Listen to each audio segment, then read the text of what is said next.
দিয়ে দেবো আমি 3-4 টুকরো আইসক্রিম। এতে মিক্সিটা গরম হবে না আর স্মুথভাবে পেস্টটা পিষেও যাবে।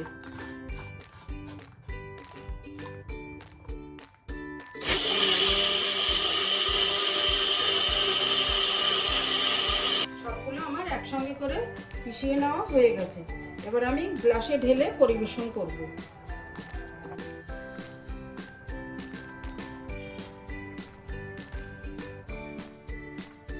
তো বন্ধুরা, আমার আম পান্না পুরো রেডি। এবারে এই আম পান্নাটা বাচ্চা বয়স্ক সবাই খুব ভালোবেসে পছন্দ করে খাবে।